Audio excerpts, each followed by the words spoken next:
Շնորհակալություն, պարոն Մամիջանյան, նախ ուզում եմ ողջունել այս միջոցառումը, որովհետև հատկապես մեր օրերում շատ կարևոր է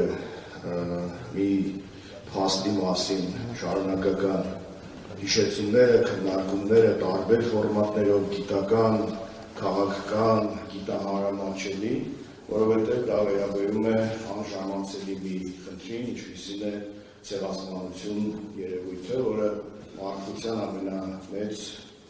չարիքներից մեկն է։ Բայց մինչև ձեր հարցին պատասխանելը, մանավանդ որ ձեր հարցը մի քանի շերտ գործել եմ այդպես պատասխանել, ես կուզել ուղղակի ռեպլիկի կարգով նախորդ բանախոսի ասածին հավելել երկու բան, որ նշվեց, որ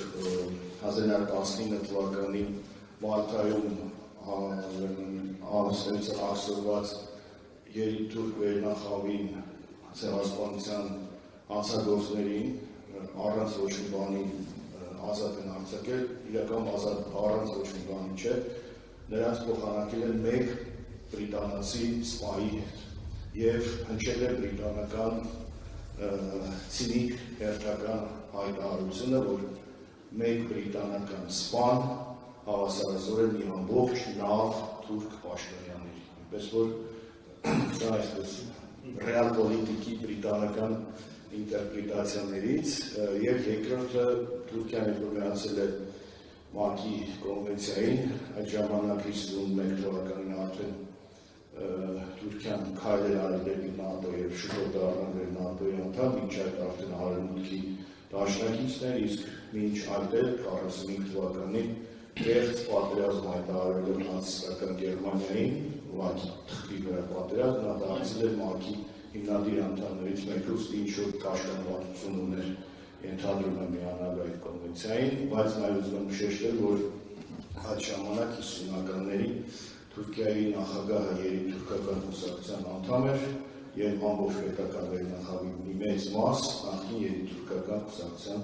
անդամներ են եւ այդ ժամանակ արդեն Թուրքիայում կառավարությունը ընդունել էր որոշում, որով հերոսացրել էր բոլոր այն հանցագործներին, որոնք Նեմեսիս գործողության ընթացքում ոչնչացվել են, Թայլանդից սկսած վերջացած մյուսները։ Այսինքն Թուրքիան պաշտոնապես հերոսացրել էր ցեղասպանության հանցագործներին, դրանով դառնալով նաև այդ տրադիցիայի շարունակողը եւ նաև պատասխանատու։ Ինչ վերաբերում է պարոն Մամիջանյան, ձեր հարցին փորձեմ երկու մասով պատասխանել։ Նախ եւ առաջ հայոց ընդհանուր ցեղասպանությունների դատապարտելու առումով Հայաստանի դիրքավորումը որպես առաջամարտիկ պետություն ունի, ենթադրում եմ, շատ հասկանալի քաղաքական մեսիջ, որ դա ոչ թե անում է Լիցուկ Դանյան կամ մեկ այլ պետություն, այլ անում է Հայաստանը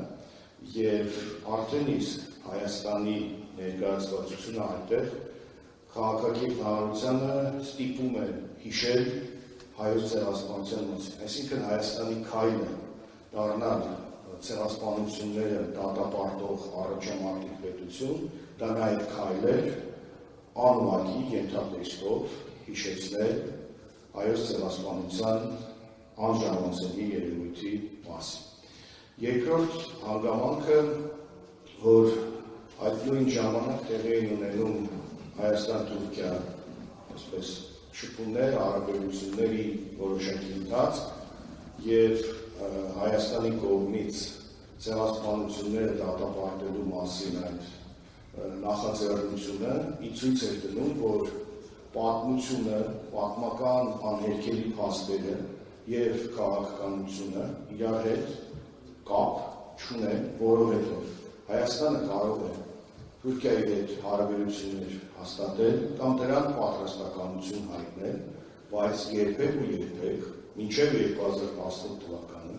պատրաստականություն չի հայտնել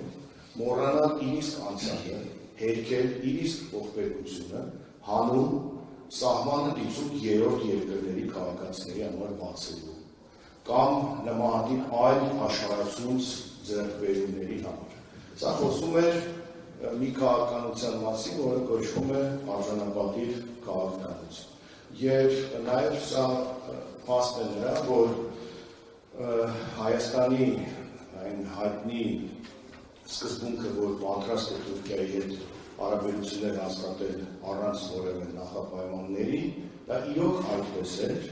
եւ ոչ միայն Հայաստանը չէր ներկայացնում որևէ նախապայման, այլև որևէ կերպ չէր ճկվում որևէ նախապայմանի առաջ, եւ այդ ամբողջ ընթացքը, մինչև 2015 թվականը, հենց դրա խոսում ամբողջությունից։ Ինչ վերաբերում է Թուրքիայի արձագանքին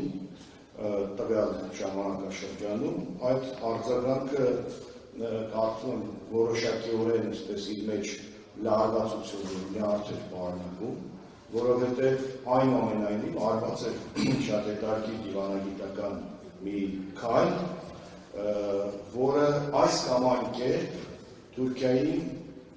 դիտարկում էր որպես պատասխանատու, այսինքն այդ հարցի քննարկումը մի կողմից հիշեցնում էր Հայոց ցեղասպանության հարցը, մյուս կողմից անմիջապես ուրվագծվում էր իր ամբողջ հասակով այդ հանցագործության պատասխանատուներից, մեղավորներից մեկը Թուրքիա պետություն։ Հետևաբար այդ ժամանակ այս նախաձեռնությանը, Հայաստանի նախաձեռնողականությանը Թուրքիայի վերաբերմունքը այսպես լարված, զուսպ եւ ակնարկներով բացասական այսպես շեշտադրումներով։